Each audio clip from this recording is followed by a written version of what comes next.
So, was it yesterday? Seems like it's been forever, maybe 2 days ago, that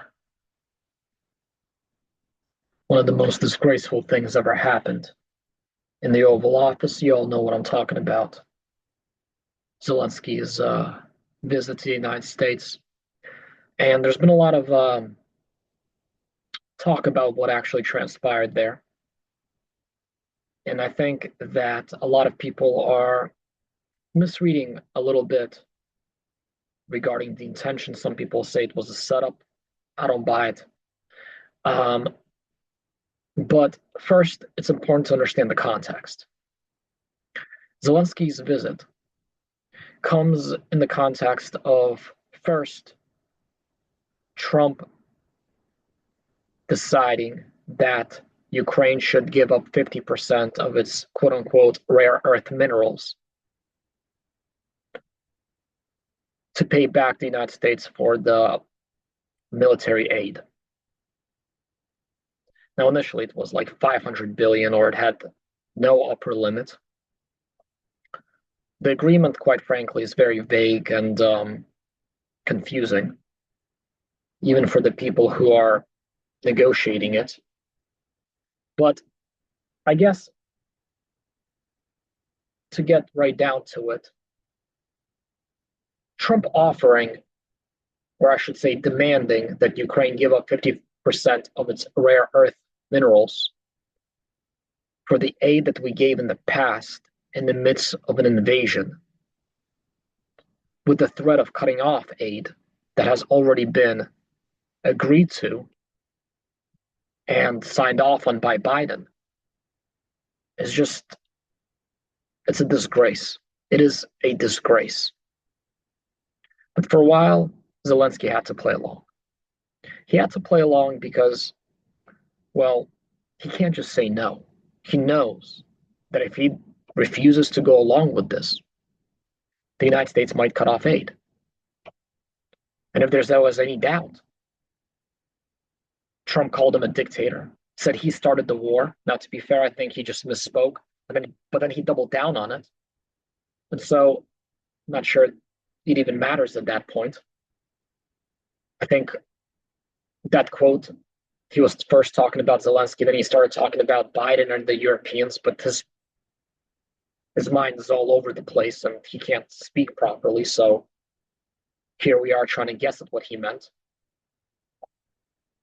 But the most damning piece of evidence that the United States was going to cut off aid unless Zelensky agreed to this was that the United States voted against a UN resolution condemning the Russian invasion. Again, the United States voted against a UN resolution that condemned the Russian invasion. Why? First, how? Even China, and as far as I know, if I remember correctly, even Iran abstained. And so, why the United States would side with Russia on condemning Russia for the invasion that Russia started is just absurd. If the United States was not happy with the resolution because they were trying to negotiate a peace deal, let's give Trump every benefit of the doubt for the sake of this argument. He was trying to negotiate a peace deal with Putin. He didn't want to call him the aggressor or demand that he withdraw his forces. Then just abstain, like a lot of other countries abstained. Don't vote with the aggressor. Why did he vote with the aggressor? Why? To send Ukraine a message that unless you do as we say, we're going to be against you. That is classic Trump, petty and spiteful. And so, with this context in mind, and remember, the US administration officials try to give Zelensky a one-page agreement about him giving up half the rare earth minerals. and wanted him to sign it on the spot. And he understandably got very upset and told him to leave. Then he tried it again. But Zelensky, he doesn't even mind signing off on this BS agreement as long as it's not a complete and utter shakedown, which it is. So what he said was, okay, well, if I'm going to sign this, at least say that you'll give us some security guarantees. But Trump won't do that. He just wants half of the mineral wealth for nothing, for the simple reason that he thinks he can get it. So he can't even give Zelensky any security guarantees. His security guarantee is apparently that if the United States has interest in the minerals in Ukraine, then they will protect them. Let me ask you something. There were other companies, American companies in Ukraine when Russia invaded Ukraine, including in the occupied territories. Did the United States protect those interests? No, they didn't do anything. They didn't do anything. And there were American companies in Russia that Russia then basically sued and essentially nationalized or forced them to sell at a huge discount. Did the United States protect those interests in any meaningful way? No. So why would Zelensky believe that any mining interest would be a security guarantee? That's beside the fact that there is a big elephant in the room, that the rare earth minerals, or whatever they call them, that are supposedly in Ukraine, there's not a lot. And the ones that are there mostly are so deep in the ground that it is uneconomical to even try to mine them. So this whole thing is really about nothing. It's just a superficial PR victory for Trump with no substance. The problem is that Zelensky can't just agree to it. For the simple reason is that, first, it's a point of leverage. If Trump thinks it's important, then it is something that Zelensky can fairly and reasonably ask for something in return. Otherwise, he goes back to the Ukrainian people and says, I signed off 50% of our rare earth minerals. For what? For the aid that was granted in the past? You can't just give somebody aid in the hour of their need, say it's a grant, you don't have to pay me back, and then come back a few years later and say, I want you to pay me back. That's not how it works. You can make it contingent upon future aid. You can basically say, we'll give you future aid if you pay us back rare earth minerals. Fine. You can say, give us that rare earth minerals in return for security guarantees. Fine. I think it's disgraceful to try to do that with a friendly nation in a time of their need when they're being invaded. But okay, fine. Zelensky is a big boy. He can negotiate. But what you cannot do is just come to a friendly nation that's in the midst of being invaded and say, I want 50% of your wealth, of your rare earth minerals, for the aid that we gave you over the last 3 years that we never asked for you to pay back in this way. I mean, even for the loans, they have time to pay them back. They don't have to pay them back right now. So this is blackmail, extortion, and bullying. And so Zelensky understandably was frustrated. And so, not having, to use Trump's words, any cards to play, he thought, okay, well, let me try to get something out of this. Let me get me even a verbal security agree commitment. Even saying the United States will act as a backstop. The Europeans are basically already saying we'll send the troops into Ukraine so Russia doesn't come again, but we need the United States, the logistics, the intelligence to act as a backstop. And even then, Trump can't do it. And it is ridiculous. It is mutually exclusive because if Trump thinks Russia won't break the ceasefire that he's trying to negotiate without security guarantees, then why won't you act as a backstop?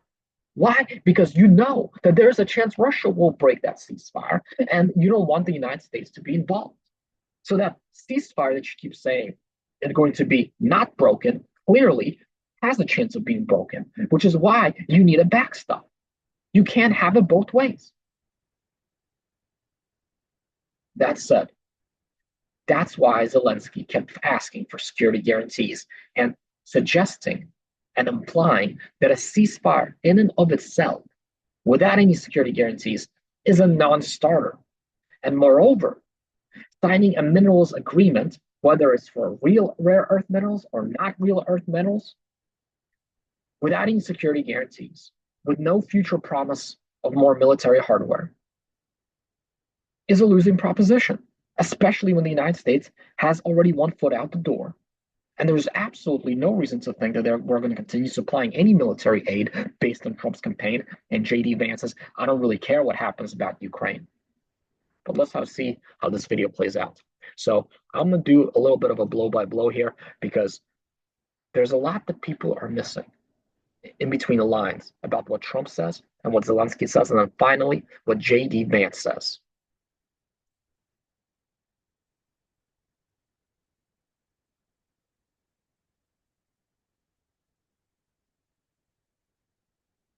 Give me 1 second to go ahead and to set this up.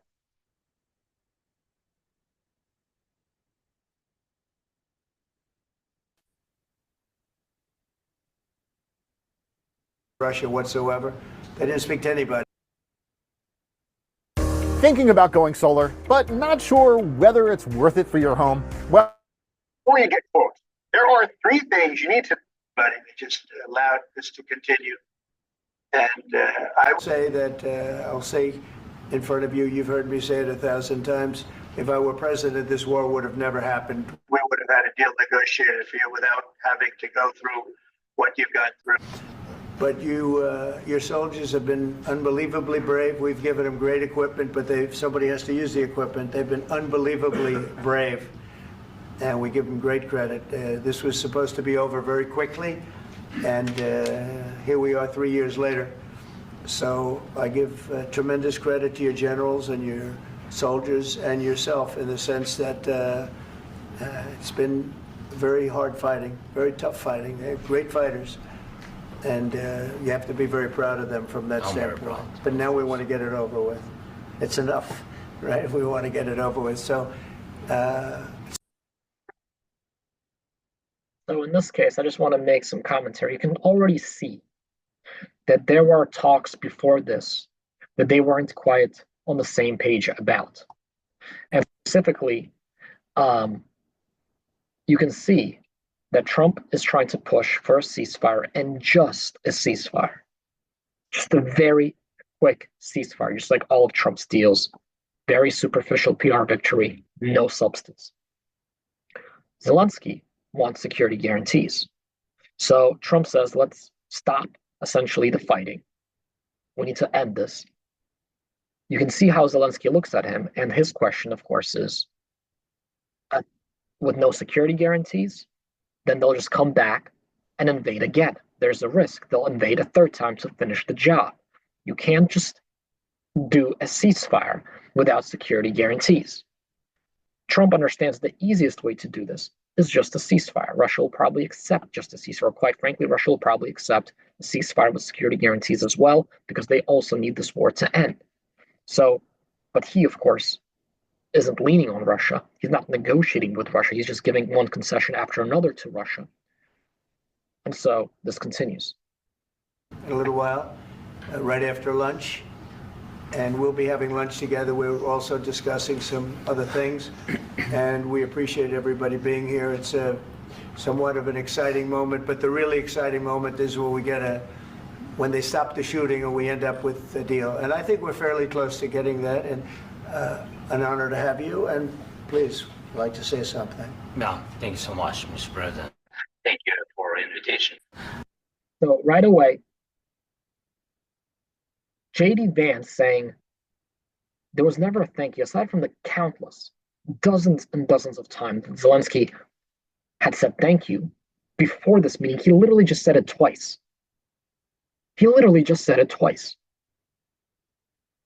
So this idea that he didn't even say it today is wrong. I mean, honestly, all of the arguments are just BS. And really, I hope that this first document, will be first step to real security guarantees for you. There it is. You see that he's trying to push for security guarantees. He's willing to sign the document, but he needs a verbal commitment at least that there will be some security guarantees down the line. He's not just going to give up half of his rare earth minerals, half of Ukraine's rare earth minerals for nothing. Ukraine, our people, our children, I really count on it. And of course, we count that America will not stop support. Really, for us, it's very important.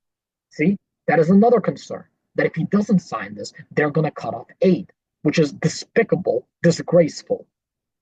Important to support and to continue it. I want to discuss it with details further during our conversation, and of course the infrastructure or security guarantees. See, he keeps bringing it up, and you can see they had this conversation probably for a while now about him asking for security guarantees, saying, okay, I'll sign your stupid document, but you need to tell him at least something in return. You can't just ask for it. You cannot ask for the aid that you, of all people, didn't give, but Biden gave, and then say we want to be paid back. That's not how grants work.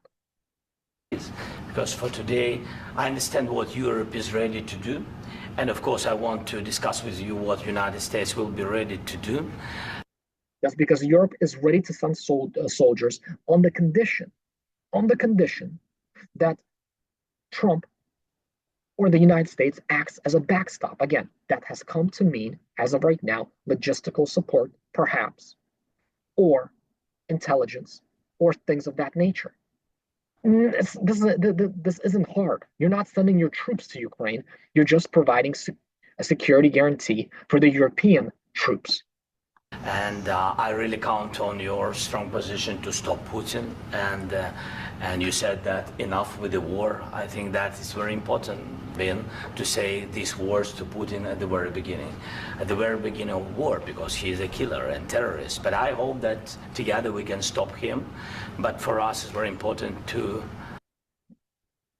And you can see that in this case, I'm gonna let this commercial. Want to buy your house. I can pay you cash for your house, no matter what condition it's in. You can see, to say that they were very different sides. He doesn't want to call Putin anything. Zelensky should have played this better in some ways. He should have known Trump. Trump is trying to act as the middle person to stop a war. I don't think he needs to do it. I think Putin is a very calculating actor. At the end of the day, he'll do what is best for his country, which is, at this point, stopping a war. So he doesn't need to pretend like he's in the middle. Although he probably is in the middle, because he's a narcissistic, immoral person. But nonetheless, Zelensky here is saying that, look, we need to stop Putin. Whereas Trump is saying, we need a ceasefire. Okay, fine, let's keep going. If our country, our values, our freedom, and democracy, and of course, no compromises with the killer about our territories, but it will be later. And of course, what I wanted, we spoke about it by phone with you about the drones production. We have very good drones production. I think. Here Zelensky is trying to appeal to his transactional nature and then also flatter the United States American defense while also asking for more. Understandable, considering that the cities in Ukraine are being bombed. But in any case, I think the best one in the world for today because of the war. Yes, and of course I should mention that Zelensky actually has a good point here. None of the drones the United States produced really worked all that well. Really, none of them worked. Because the war changed so fast and so quickly that any drones that, as far as I could tell from the countless videos I've watched and all the reporting I've seen, none of them are American drones. the switchblades didn't really work all that well. The, the best drones currently are in Ukraine. Russia's a close second. And the United States has a lot to learn because right now it has a bunch of drones that, quite frankly, don't work very well. They are easily manipulated by electrical warfare systems. And at the end of the day, they're producing drones that don't work because they have all these long-term contracts. Ukraine has and has been innovating on a very fast basis. And so it can actually teach NATO quite a bit about the modern state of the war. This is why actually it's so dangerous if Russia conquers Ukraine. It's not going to be Russia minus Ukraine. It's going to be Russia plus Ukraine against NATO. And that's what NATO's scared of. That's what Europe is scared of. Because Russia plus Ukraine, those are the two biggest armies in Europe, by far. Need very much the air defense. You have the best air defense in the world. And really you helped us under attacks of Russians, and I want to speak how we can exchange the licenses. We're open to share the licenses of all our drones with you, of course, with the United States, and we need licenses for quick production of air defense. Even after the war, we need our nation to be calm, that we are secure. So that's why we need this air shield. And of course, about this, I want to speak about the. I should also mention that Zelensky has come so far when it comes to English. He literally spoke, as far as I know, not a lick of English when the war started. This is his English 2 to 3 years. And so the fact that he's able to follow the conversation and make some of these points is really quite impressive and shows how much time and effort he put in the middle of a war to learn the language that he believes is going to save his country. All for Trump to then just spit on it. The contingents, I think that France and UK already spoke to you. And we know that Europe is ready, but without the United States, they will not be ready to be as strong as we need. And the last point, last not least, about exchange, about our people and children. And you know that these crazy Russians, that they stolen 20,000 of children, Ukrainian children. They changed their names, they changed their families, relatives, and now they're in Russia. This may not seem like an important point, and to be fair, I think Zelensky is only making it to make sure the world doesn't forget that there is literally an ethnic cleansing campaign going on in the occupied territories. They have literally kidnapped the children. Now, let's say we give them the benefit of the doubt and say they wanted to take them away from the dangerous territories. Then why are they putting them up for adoption, changing their names, forcing them to learn Russian? That is an act of ethnic cleansing. That is, quite frankly, against the genocide conventions. And so you can see why Trump trying to be, I'm in the middle between a genocidal, ethnic cleansing, fascist invader and the democratically elected leader trying to protect Europe, European values at the very least, is a ridiculous position to take. But okay, if it means stopping the war, and Trump is such an unselfish guy, okay, maybe we can forgive him in being the middle person in this case, because clearly, otherwise, he would be on the side of democracy. We want to bring them back. And really, it's a big, big dream, task, and goal for me and our warriors. By the way, Mr. President, we released more than 4,000 warriors from Russian prison, but there are thousands more in the prison. I wanted to share with you some images. How it's can I now? Yeah, please. Now, so far, despite the fact that they're on completely two different pages, continuing to essentially try to negotiate on live TV with, again, Zelensky consistently asking for security guarantees and hoping that Trump at least verbally will commit to some of them, to have them at some point in the future. That's really all he's asking. And clearly he's been told no over and over again before this. This is, I guess, he's trying to show the people who are coming back from the Russian prisoners, because Russia has absolutely no respect for the Geneva Conventions. They do torture Ukrainian prisoners of war. They execute them. They have really done very little to stop any of that. If anything, there are reports that some commanders at least encourage it.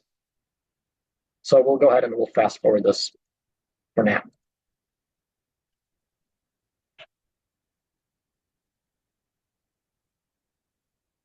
That's another commercial. We'll see how long it is.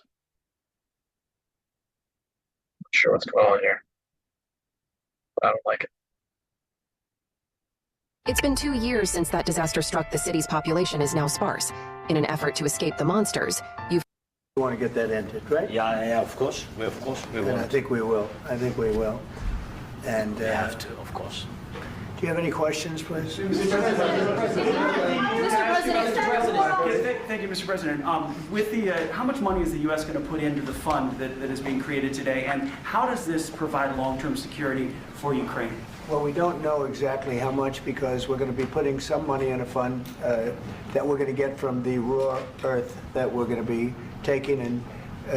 First, I don't know if anybody else noticed this, but he doesn't know what he's talking about. Like he keeps calling it like a rare earth, or he calls it, as you'll see in this press conference, raw earth. Not raw earth. It's rare earth minerals. You want this deal. At least learn how to say the words. The second thing that is worth noting is on the left, you'll actually see something that is, you see there on the left, that Ukrainian looking thing, that's the belt that the boxing champion apparently had given to Zelensky, presumably to use as a way to try to show, again, his appreciation for the support that the United States has been lending. I believe he came with this heavyweight or whatever it was, middleweight, I don't know what weight it was, boxing champion, to give it to him because, of course, he's grateful. But he needs security guarantees so Russia doesn't invade again. To get from the raw earth that we're going to be taking and sharing in terms of revenue. So it's going to be a lot of money will be made from the sale and from the use of raw earth. And as you know, our country doesn't have much raw earth. We have a lot of oil and gas, but we don't have a lot of the raw earth. And what we do have is protected by the environmentalists, but that could be unprotected. But still, it's not very much. They have among the best in the world in terms of raw earth. So we're going to be using that, using it for all of the things we do, including AI and including weapons and the military, and it's really going to very much satisfy our needs. So it's something that just worked out really well. We have a lot of geologists says that those minerals are so far underground that it is uneconomical to mine them.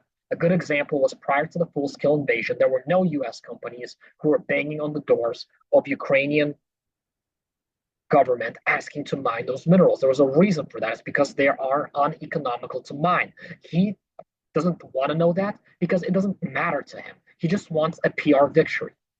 A lot of oil, and we have a lot of gas, we have a lot, but we don't have raw earth. So this has just about every component of the raw earth that we need for computers, for all of the things we do. And this puts us in great shape. And on long-term security for Ukraine, how does this provide it? I think they're going to have great luck. I think once we make the agreement, that's going to be 95%. Once he makes the agreement, that's 95% of the security guarantees because he thinks that is a security guarantee. It is not a security guarantee. And you can see this is again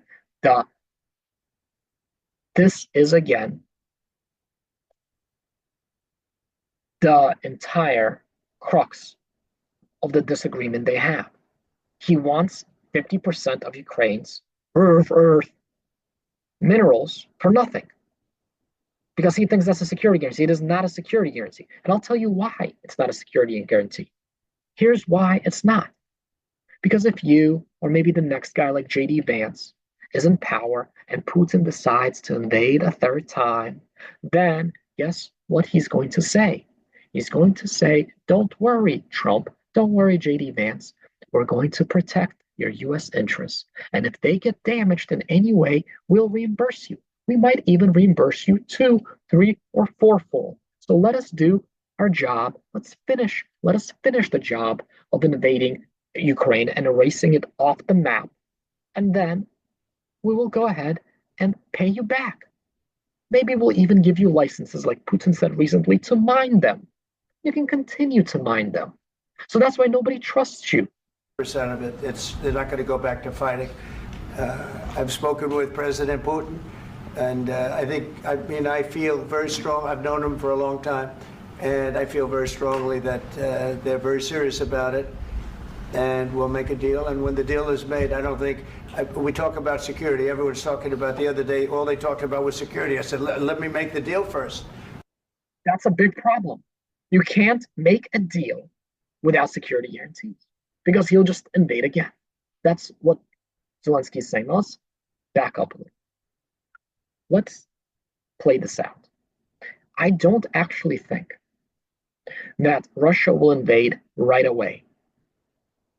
But I'll tell you how it could play out. They make a ceasefire.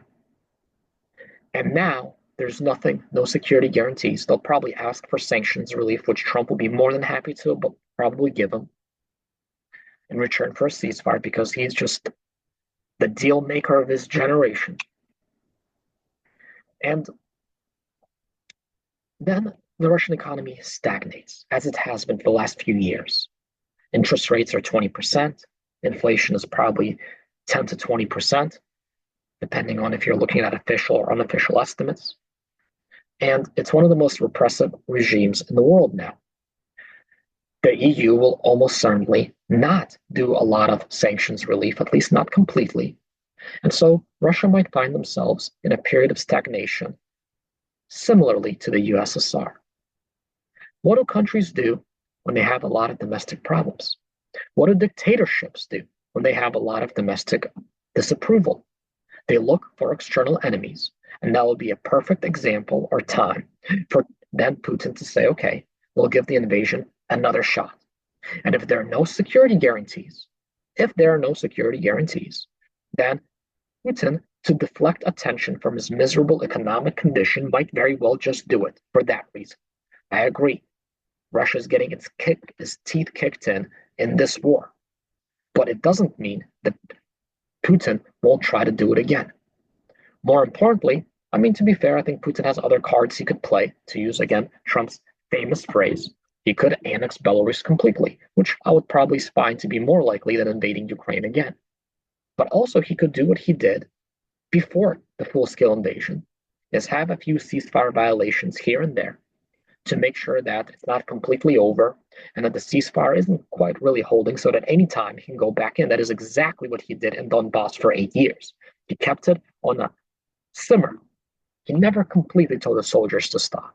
That's what Zelensky keeps saying, is that they keep breaking the ceasefire agreements that they make. He needed that conflict to not be completely frozen, so he could invade again. Now, if the ceasefire is reached, it's going to be much harder to bring the Europeans to come to Ukraine and act essentially as a buffer force. It's going to be or as a tripwire force, much more difficult. So Zelensky is asking for it right now. He says, please give me security guarantees now. At least promise me that as soon as there's a ceasefire, there are security guarantees in place. And he has good reason to say that, because the Europeans right now are balking at that fact. Because they're saying without the United States, it's not feasible. Now, maybe they'll come around to doing it anyway. I hope they will. But at the same time, as of right now, they're saying we need the United States as a backstop. Well, the United States is not agreeing to do that. Then there's no reason to think the Europeans will do it after a ceasefire has been reached. I have to make the deal first. I don't worry about security right now. We have to have a deal, because right now, last week, 2,000 soldiers died on both sides. 2,000. And they're losing 1,000, 2,000, 3,000 a week. So as we sit here and we talk, people are getting shot and dying on the battlefield. And, they're not American soldiers, but they're Russian soldiers and they're Ukrainian soldiers, and we want to be able to stop it.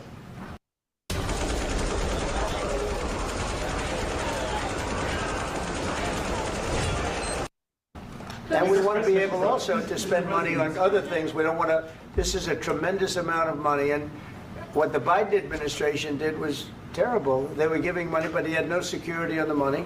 Europe, as you know, gave much less money, but they had security. It was in the form of a loan. They get their money back, and we didn't.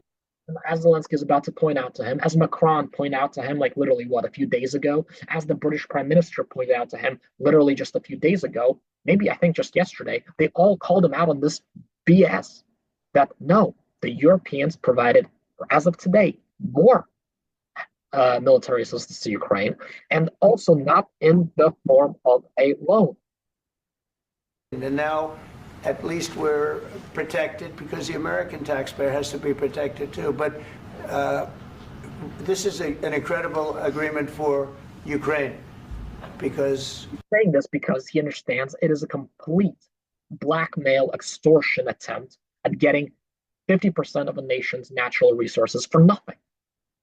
We have a big investment in their country now, and what they have, very few people have. And we're able to really go forward with very, very high-tech things and many other things, including... What is he talking about? Like, the words that he says, what do they mean? Including weaponry that we're going to use in many locations, but that we need for our country. What does that mean? You're going to use the weaponry in many locations that you need for your country. What does that have to do with anything? Mr. President, this allows us to do that. Mr. President, will you continue? I'm sorry. Mr. President, military aid. Yes, go ahead, please. No, keep in mind, despite the fact that we have 2 different pages, right now, so far, it's amiable. J.D. Vance is going to ruin all that soon, but so far, it's amiable. If I can just, yes. In the document, there is one of the very important points. If we speak about business and investment, we never had LNG terminals in Ukraine. This is Zelensky trying to play nice, talking about LNG, which is clearly in America's best interest to provide shale gas.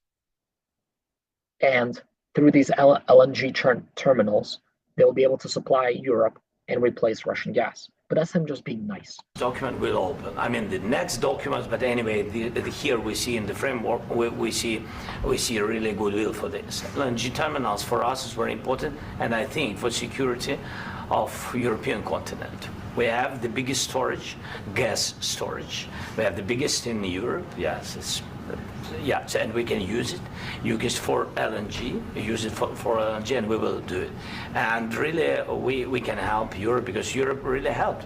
President Trump said that they made less support, but they are our friends and they are our very supportive partners. They really gave a lot, Mr. President. They did. They gave a lot, but they gave much less. No. Why does he keep lying? He doesn't. I don't understand why he keeps lying. I don't understand if he believes this lie that everybody keeps calling him out for and telling him over and over again it's not true, or if he just BS's all the time and then he believes his lies later on. Who knows what the psychopath? Much less. No. No.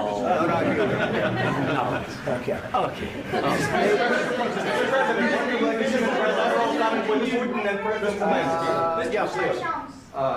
Mr. President Trump, you have repeatedly called the deal with Ukraine as a historical one.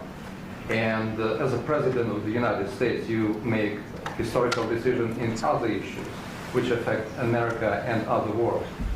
So what place in the world history do you want to take? And do you associate yourself with any famous historical figures? This is a stupid question. It's a good question. I actually really like this question. It's a stupid answer because he doesn't know any really other world leaders besides like Churchill, who Zelensky is actually oftentimes compared to. And so he can't say Churchill. But he really doesn't know anybody. He's just not a very educated person. So he's going to say the 2 presidents he knows. He doesn't know a lot of other presidents. Yeah, I'd say George Washington, Abraham Lincoln. I would say I'm far superior to George Washington and Abraham Lincoln. Now, you know I'm only kidding, right? Because when I say that, the fake news is going to go wild. They're going to say he considers himself to be better than Washington. But you never know. You never know. I don't compare myself to anybody. I'm here to do a job. We've had a great 35 days or whatever it might be, a month, a little more than a month. We've accomplished tremendous amounts. Not only this would be a very great achievement if we could get the war stopped and get them back to normalization. I think that's going to happen. We've had very good talks on both sides, as you know. But I think we've done a very good job, just generally. If you look at all of the things we've done in 30 days, they're saying there's never been a opening for a president. The first month, there's never been a first month like opening, because he's a TV reality star. We've had. And this is one of the very important things. This, to me, is one of the most important things, because we have tremendous death taking place as we speak. And I don't want to have that. You know, think of the parents, whether they're in Russia or Ukraine, think of the parents of all these people being killed. He keeps trying to draw a moral equivalency between the two sides. One is the aggressor nation, one is the victim nation. Now, if you want to do that on your own time. Don't do it in front of the Ukrainian president. It is disgusting for you to try to draw a moral equivalency between the two sides. One is invading and one is being invaded. You don't draw an equivalency and talk about the Nazi German mothers when Nazi Germany is rolling through Poland. You don't do that. Killed needlessly. They came to our territory. Should have never started. This would have, if I were president, this would have never started. Mr. President, where out of confusion, Mr. President, will you continue sending military aid to Ukraine after you? This is such an important question, because if he does continue to send military aid, then you could argue that the deal is worth it. But he's got to at least commit to it. He can't just ask for 50% of the rare earth minerals for nothing. Especially not for stuff that was granted by the Biden administration. The U.S. signs this agreement with Ukraine. Yeah, we're going to be continuing. President Zelensky, do you feel like the U.S. is on your side? That the President Trump is on your side at this moment? What do you think? He wants to know, do you think that, sort of a stupid question. A lot of miscommunication here. He was about to say we'll continue, but it was hard to understand what he was going to say. In my opinion, unless he actually in writing agrees to continue sending aid, he was never going to continue sending in. I don't see him ever signing off on more aid, because at the end of the day, he'll get a ceasefire and he'll stop sending aid. And the ceasefire will just be a ceasefire with no security guarantees. This is exactly what Zelensky is trying to avoid. As of right now, there was no realistic, reasonable possibility of getting more aid. The Republican Congress won't pass it. Trump was lukewarm at best on that, and I just don't see it. But maybe you could argue that, okay, well, Zelensky should have taken that. Maybe the reporter should have let him finish. And then he would have said, yes, I plan on we'll continue to send more aid. But we don't know how that sentence would have finished. And I think there's a reason why he stopped. And then he switched to Zelensky. It's because he realized he was about to say something that he didn't want to say, and that he would have had to walk back. In any case, when he asked if he thinks America is on his side, Zelensky asks, what do you think? As in, are you on my side? Because there's a lot of doubt about that right now. And Trump doesn't get that, or at least pretends not to get that, and basically says you should answer. And Zelensky then stops being cute and says, yes. I guess we wouldn't be here if I wasn't. I think that the United States on our side from the very beginning of occupation, and I think that President Trump on our side, and of course, I'm sure that the United States President will not stop support. This is crucial for us. It's important for us. Yes. And Putin, the president, speaks about the people and the soldiers which are dying, but they came to our territory, they came to our land. They began this war, and they have to stop. And I think this is the question, with really the most important question. Can President Trump, I hope yes, with some other allies, to stop Putin, withdraw these enemies, our enemy, withdraw these troops from our land? And I think that you asked about the history, I think that if President, or when, he will stop Putin, if President Trump will bring peace to our country, I think he will be. This is how to get in shape fast. If you want to drop this, start eating more of these. on this wall, I think. I think here, again, Zelensky is trying to make the play that a ceasefire on its own is not enough. Ukraine will just be invaded again a few years down the line. The risk is too high. He's trying to appeal to Trump's egotistical personality and tell him that, look, if you get a good peace deal for us with security guarantees, then you will be remembered well. We've had very, very good talks. What about military aid to Ukraine? President Zelensky just said that there will be no compromises with Vladimir Putin. I just wanted to ask both of you, firstly, are there compromises that you think that President Zelensky is going to have to make? And President Zelensky, is there anything that you might be thinking that you may be able to offer or bring to the table, for example, elections? Thank you. I think you're going to have to always make compromises. You can't do any deals without compromises. So certainly he's going to have to make some compromises, but hopefully they won't be as big as some people think you're going to have to make. That's all. That's all we can do. I'm here as an arbitrator, as a mediator to a certain extent between two parties that have been very hostile. To put it mildly, they've been very hostile. There's been a vicious war. There's been a vicious war. You know, it's a very level battlefield, and those bullets go out, and as I've said many times, we were talking about it with Pete, many times the only thing stopping those bullets is a human body. And in the case we're talking about, generally young human bodies are stopping a lot of bullets. Stupid man. First, the average age in both the Russian and Ukrainian armies is like, in the Ukraine, it's like 40-something. And it's not that much different for Russia. These are middle-aged men, but he doesn't know that. That aside, the bullets are not usually being stopped by bodies. This is trench warfare. Most people are dying because of shelling, glide bombs. The bullets are usually hitting trees and other things. I understand he's trying to be hyperbolic, but he said a lot of stupid stuff like that in the past. And it just doesn't make any sense sometimes. So this is him just repeating the same old, same old. It's dead level. That's why it's great farmland. It's great land. It's great farmland, but there's very little protection against the bullets that are being, and other things that are being shot. So all I can do is see if I can get everybody at the table and get an agreement. And I think we're going to end up with an agreement. Otherwise, I wouldn't probably be even here today. Mr. President, I've got two questions for you. You think ultimately your legacy will be the peacemaker and not the president that led this country into another war and ended foreign wars? And I've got a question. I hope it will. I mean, I hope I'm going to be remembered. I should say something here.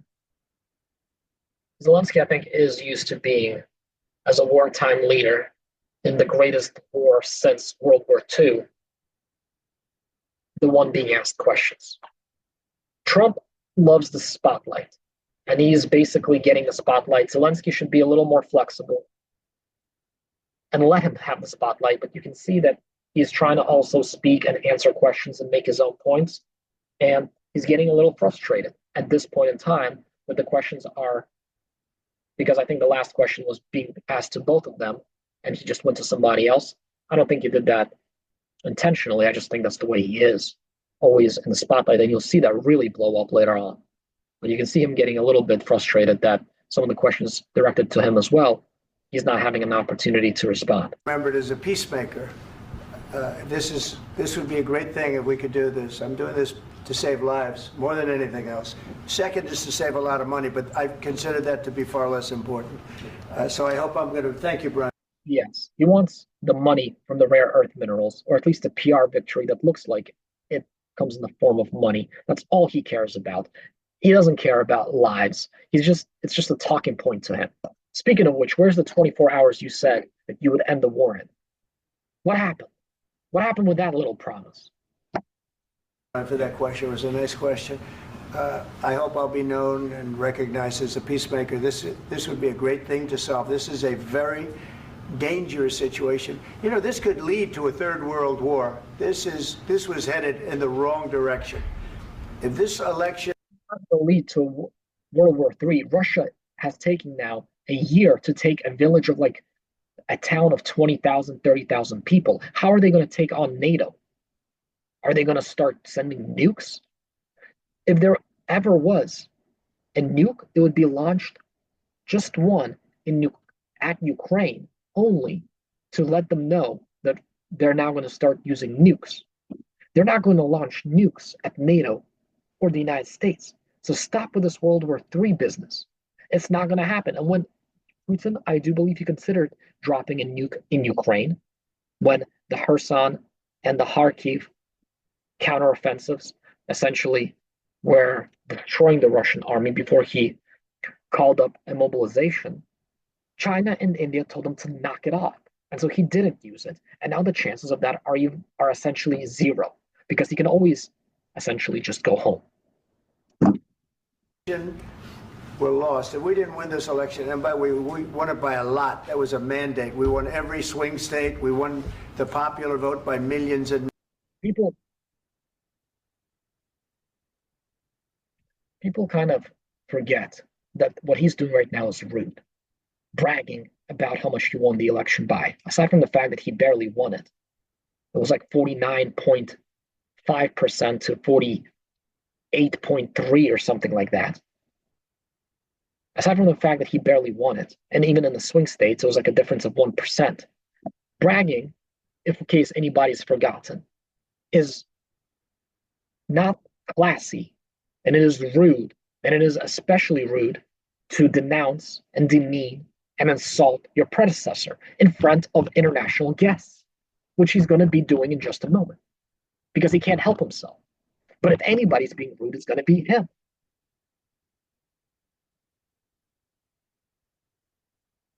millions of votes. We won everything. The districts, you look at the areas of red, take a look at a map. This was... He just can't stop bragging. He can't stop bragging. And the fact that the American people are okay with this, honestly, is one of the most disappointing things I've ever seen.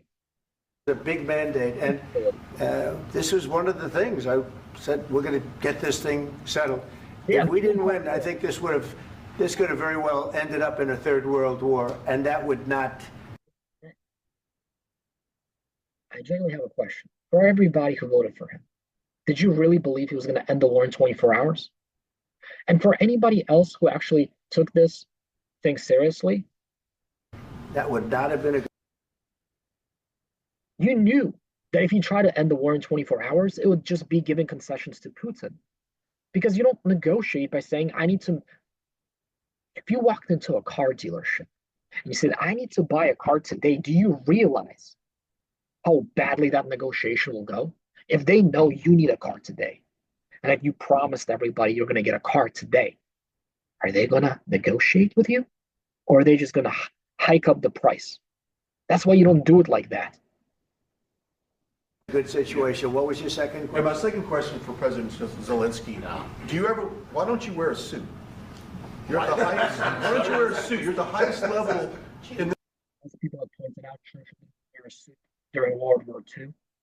Elon doesn't wear a suit now. So this is, I don't know, he calls on the people who he likes. I don't think he saw that question coming. I don't think it's as coordinated as people think it is. But he knows very well that he'll get an easy question from him, and he might give Zelensky a hard one. In this country's office, and you refuse to wear a suit, just want to see people. Do you own a suit? Yeah, problems. A lot of Americans have problems with you not respecting the dignity of this office. I will wear a costume after this war will finish. Okay. Yes, maybe one. Maybe something like yours. Yes. That'd be great. Maybe something better. I don't know. Yeah. We will see. Maybe something cheaper than, yeah. Thank you. Thank you. President Trump. Thank you, President Trump. You said yesterday that you... Are you going to send more arms to Ukraine in case there's no peace? Yeah, we're going to have arms to Ukraine, yeah, sure. Hopefully I won't have to send very much, because hopefully we're going to have it finished. See, he doesn't want to send more arms. He wants the ceasefire. Once the ceasefire is done, he's not going to send more arms. Fine. But then why is he asking for 50% of the mineral wealth if he's not going to send a lot, or if he's not going to send it until there's a ceasefire? It doesn't make any sense. We're looking forward to finishing this quickly. We're not looking forward to sending a lot of arms. We're looking forward to getting the war finished so we can do other things. but we very much appreciate the agreement because we needed what they had, and we're treating, our country is now treated fairly. Biden didn't do that. He didn't know what the hell he was doing. This should have never happened. This should have never started. But, sure, the answer is yes, but hopefully we won't have to send much because I'm looking forward to getting it done quickly, very quickly. Does that mean you'll provide security guarantees, Mr. President? I don't want to talk about security yet. This is the problem. This is exactly the problem. Zelensky wants security guarantees, and he's unwilling to sign 50% of his mineral wealth away for no security guarantees, because that would mean essentially for nothing. And he doesn't want to give them. And he knows Zelensky's in a tight spot, and he is risking sacrificing the relationship with the United States if he doesn't agree to this deal. It is pure extortion. Because I want to get the deal done. You fall into the same trap like everybody else. A million times you say it over and over. I want to get the deal done. Security is so easy. That's about 2% of the problem. I'm not worried about security. I'm worried about getting the deal done. The security. You understand that Zelensky hears that as, I will make a ceasefire with no security guarantees, and then we'll figure it out. And then that brings Zelensky back to square one. Why won't Russia just regroup, rearm, and invade again? Security is the easy part. Security is very nice. Everybody stops shooting. And now will Europe put people there? I know France is going to. I know the UK is going to.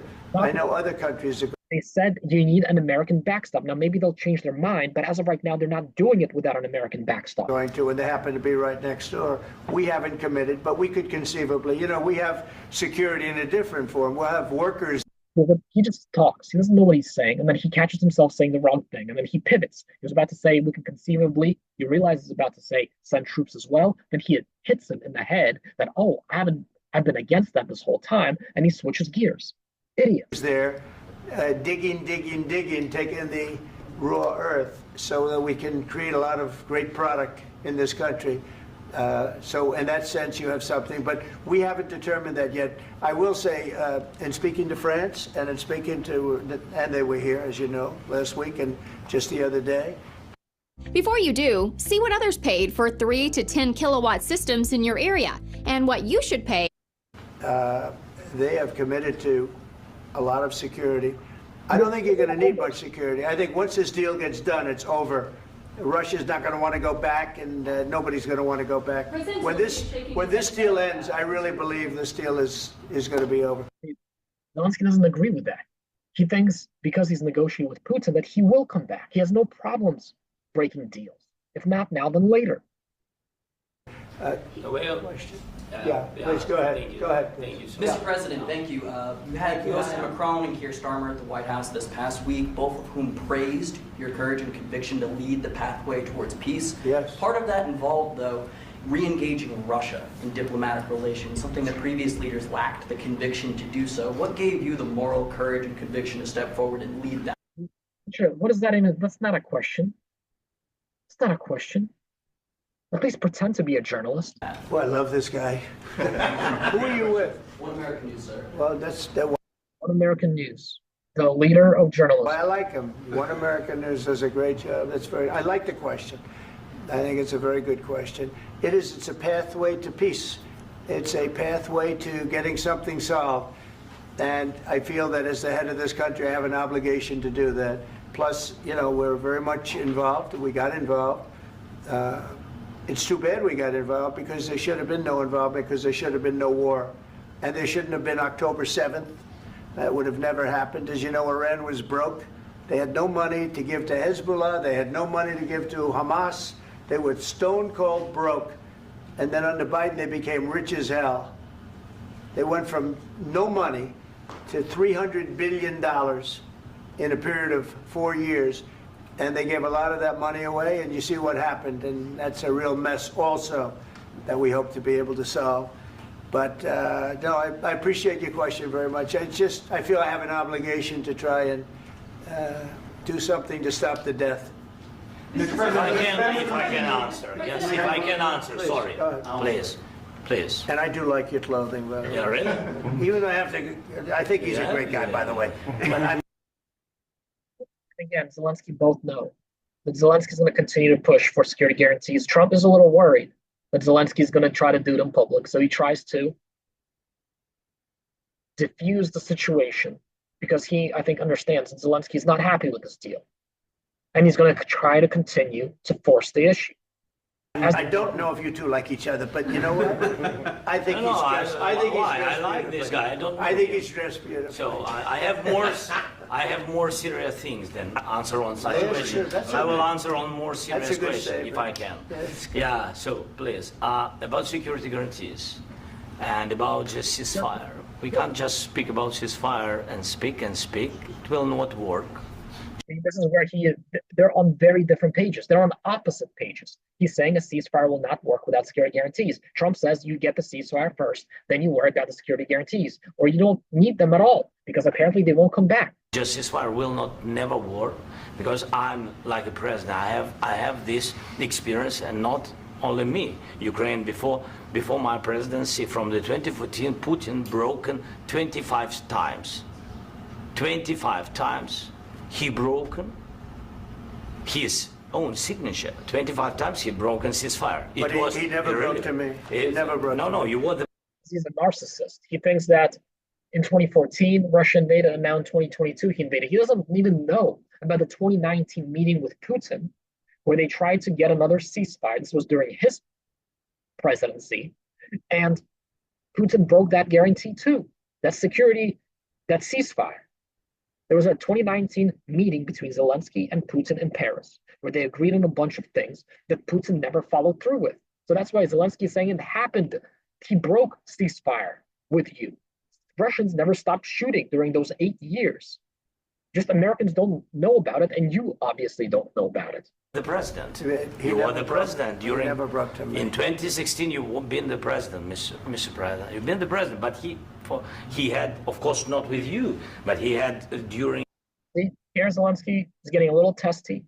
He's saying that you were the president during that time, so he broke it during your time as well. But then he's kind of backs off a little bit and says, "Look, you never signed those agreements, so he didn't break it with you directly. It was with France and Germany."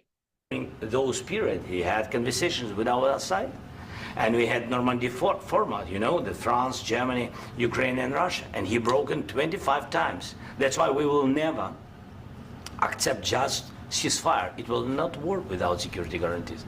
Security guarantees, maybe President is right about this document and other, but this document is not enough. Strong army is enough. Because his soldiers afraid, Putin's soldiers afraid of our soldiers when we're strong enough. If we are not strong enough, if we are empty, if our storage is empty. And Trump sees that they're on very different pages and they're openly disagreeing with each other while pretending to be agreeing. And so he becomes very uncomfortable, and he now doesn't want this meeting to continue. We can't defend our land. Today, he knows that we have all the world knows that we have meeting. Yes? Why he's using ballistic? Putin today using ballistic on our hospitals, schools, and etc. Ballistic. So he knows that we are here and that President Trump is really have goodwill to stop this war. And you hear now the president. So why he's using? So he doesn't want to stop. He doesn't want. But I hope that we will do it. Really, we'll do it. Security, when we speak about security guarantees, when the Europeans are ready for contingents, they need USA backstop.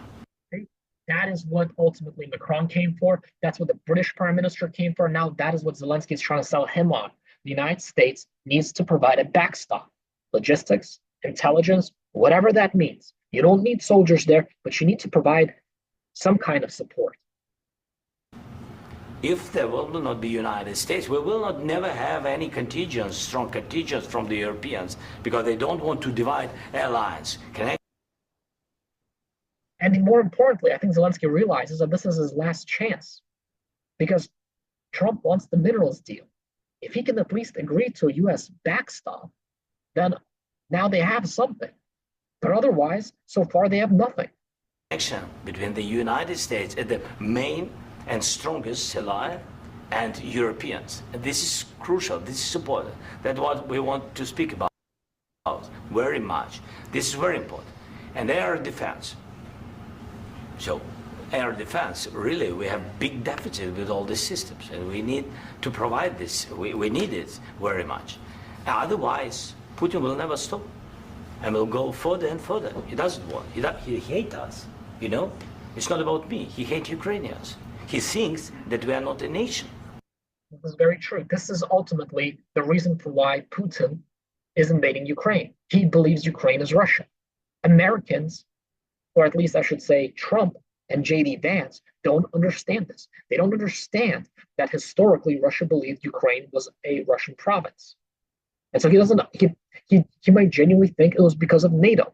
Putin might have already talked to him and said, I don't know what he said, but potentially that it's because of NATO. But everybody who's followed this conflict and knows anything about this conflict knows it is not about NATO. Russia did not invade Ukraine because Ukraine wanted to join NATO. Russia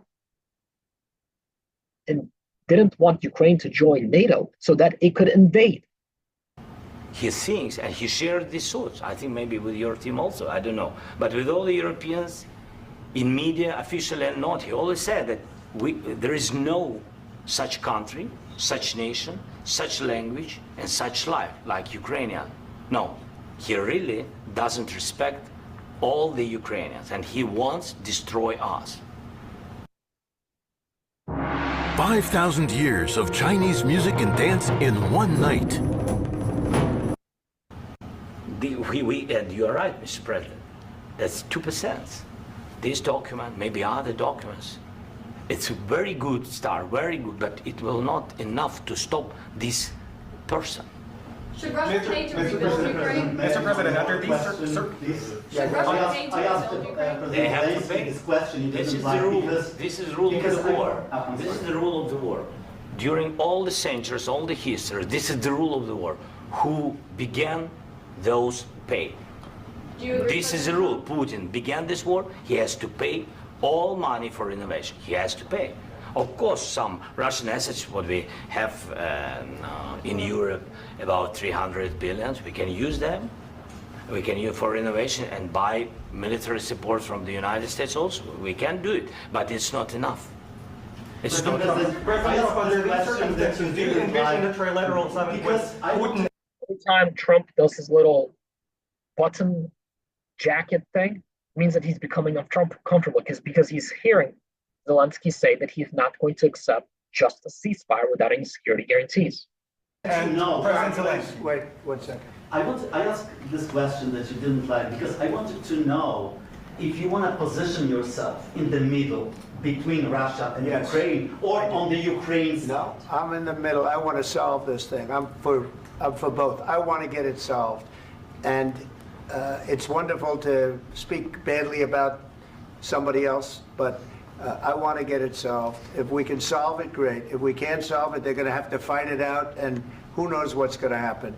But I want to see it get solved. May I follow up? One more question about U.S. troops in Europe. After Russian invasion of Ukraine, your predecessor sent additional troops to Eastern Europe, including Poland, my country. Yeah. Are you committed to keeping these troops on the eastern flank of NATO in the future? I'm very committed to Poland. I think Poland has really stepped up and done a great job for NATO. As you know, they paid more than they had to.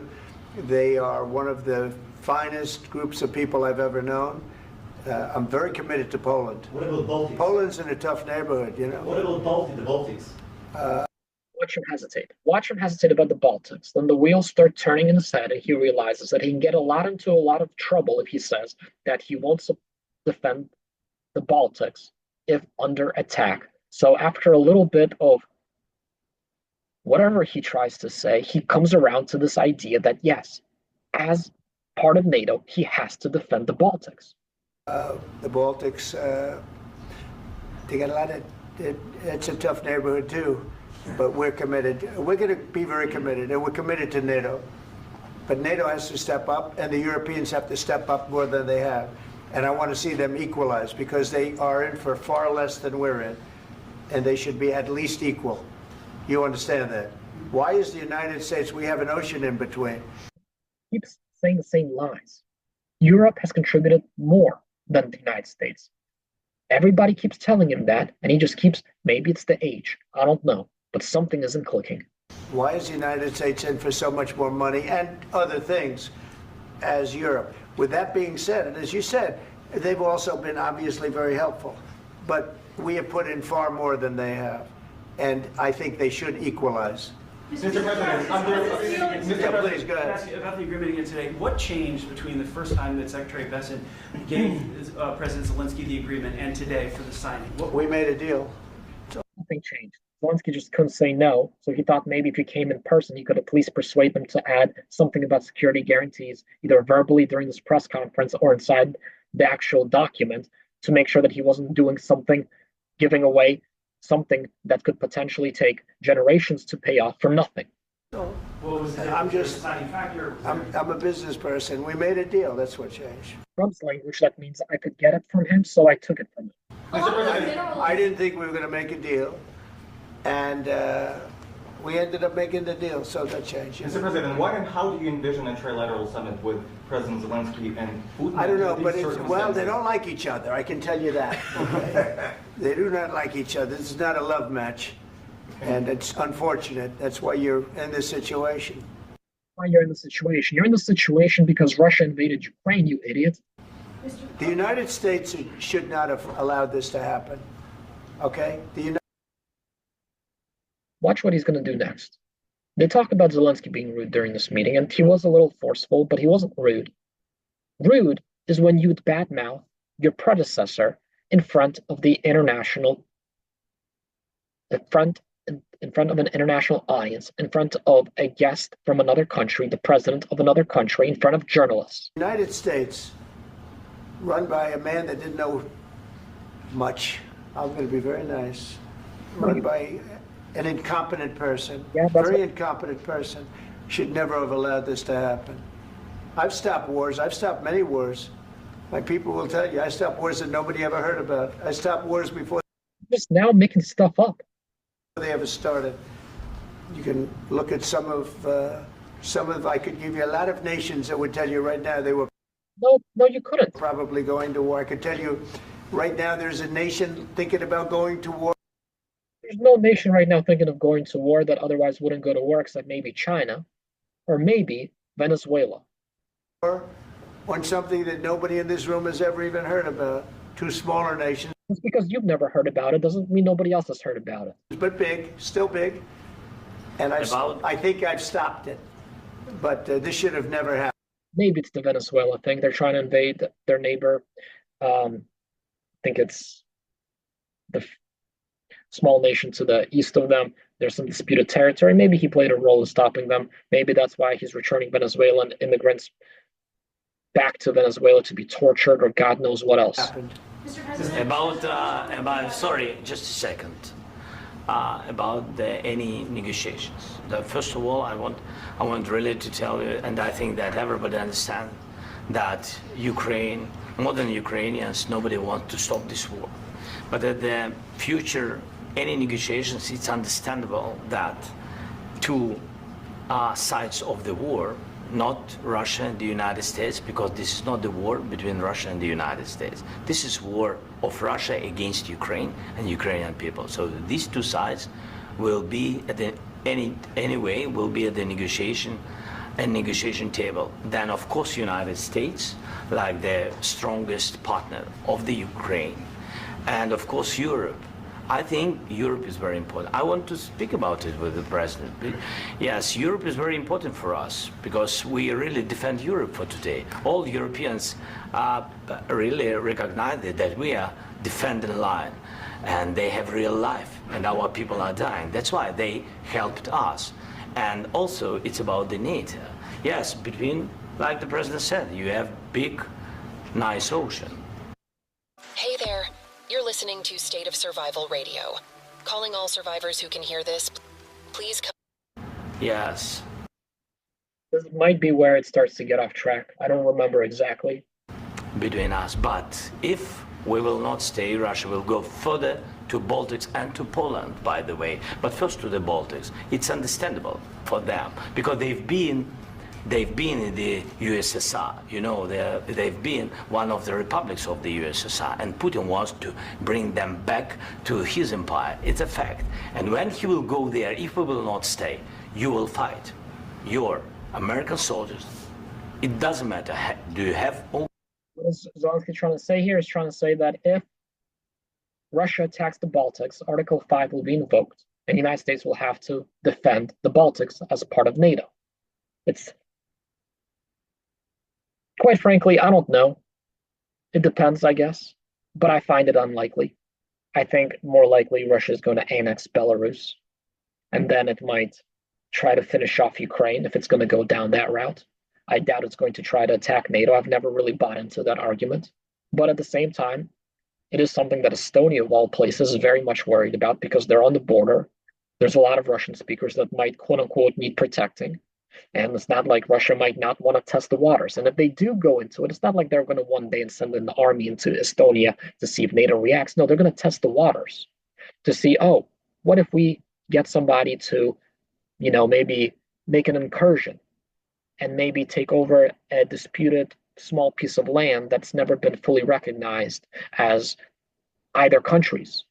Will NATO respond then? Well, maybe not. Maybe Trump, for example, or somebody like Trump then goes ahead and says, that's not worth it. And then they take a little more.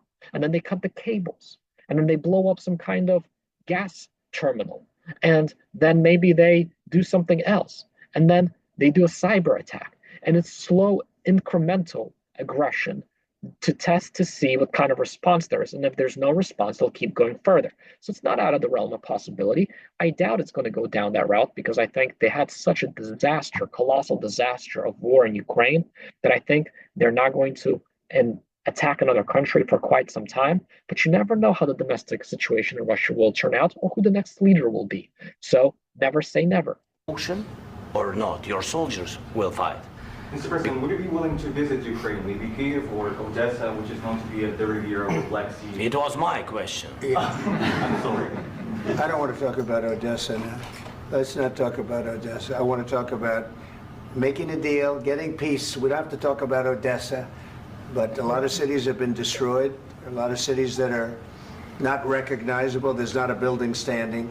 No. And the problem is when they're talking about two completely different things and they're essentially disagreeing, this is going to happen. They're misinterpreting what they're saying. Trump is trying to make the argument that ceasefire and peace is the most important thing right now.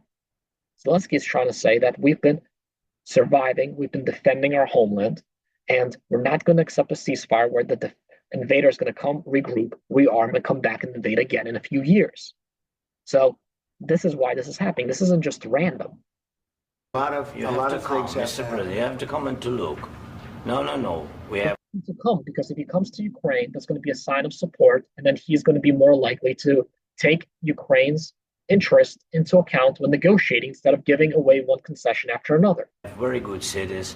Yes, a lot of things have been destroyed, but mostly cities alive and people work and children go to school. Sometimes it's very difficult. Sometimes closer to front line, children have to go to underground schools or online, but we live. Ukraine is fighting and Ukraine lives. This is very important. And maybe it's Putin is sharing this information that he destroyed us. No, he lost 700,000 people, 700,000 soldiers. He lost everything. Yes. So, Mr. President, one more. Please, go ahead. When did you last speak with President Putin, and what did he say that? A couple of days ago. And what did he tell you that gave you the assurance that he wanted peace? Well, that's what I do. My whole life is deals. I know pretty good, and I've known him for a long time. I've dealt with him for a long time. He had to suffer through the. Now it's all about him. What is the whole Russia hoax, as he calls it? Really, it was Russia literally breaking into Clinton's emails and then dripping them in order to influence an election. That wasn't a hoax. You just were too stupid to collude because you just do it in the open. You just say, Russia, if you're listening, hack Clinton's emails, and they do it. And because you said it openly, well, I guess it's not collusion, but you still got their help. And so he still is talking about it. because he's an 80-year-old demented man. Russia hoax, Russia was a hoax. It was all Biden. It was nothing to do with him. So he had to suffer through that, and he was able to do that. I think that he wants to make a deal, and he'd like to see it end. That's all I do. That's what I do. My whole life, that's what I do, is make deals. And I'm in the middle of a mess, because this is a real mess. It's a very dangerous one. If this doesn't get solved now, it's not going to get solved for a long time. So I hope we're going to get it solved. In the back, please. Thank you, Mr. President. Prime Minister Farmer claimed repeatedly that needs and free speech and was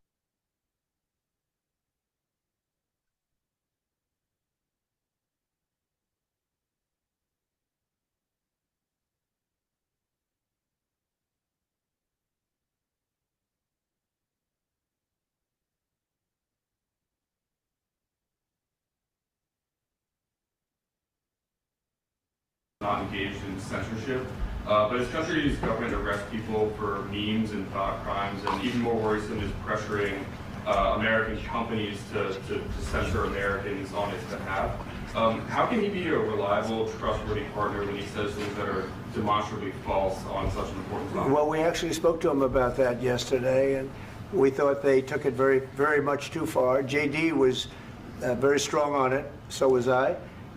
So was Marco. And we've been speaking to him about it. Marco, would you like to say something about that? Yeah, we have concerns, obviously, with the conduct of theirs, particularly as it impacts Americans. And there's real concern that American speech, which is online, could fall into the hands of British or any country's jurisdiction. And so this is a point the Vice President made at Munich, and I think it's a very compelling one, that what unites us with Europe, as much as anything else, is these shared values, and one of them being free speech. And so if Americans are threatened by it, we're going to need to take action in that regard. Mr. President. It's actually a very important question. We spoke about this in detail with the Prime Minister, the Foreign Secretary, and others at lunch yesterday. And I know that Secretary of Commerce Lutnick followed up in private meetings last night. This is really important. We believe Americans have the right to speak their mind, even if we in this room disagree with them. They have the right to speak their mind in the public square, which is often online these days. And we're going to defend that right as it pertains to American companies and American citizens vigorously if we have to.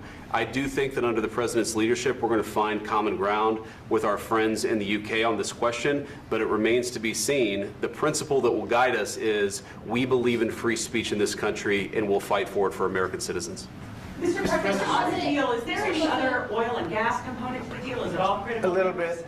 We'll see. On LNG? But we're not really looking for that so much. We got a lot. We have more than anybody in the world, by far. So no, we're not talking about it too much, but a little bit. I think it affects also, but for the most part, no. And sir, is there any agreement from Ukraine to purchase U.S. LNG as part of the deal, or is that on the table at all? No, we don't need that. Mr. President, I just wanted to ask you about, you just mentioned that you'd spoken to Vladimir Putin a couple of days ago. Just to be clear, that's a new call, not the one that you... I've spoken to him on numerous occasions. Okay, and how was the latest call? What did you discuss?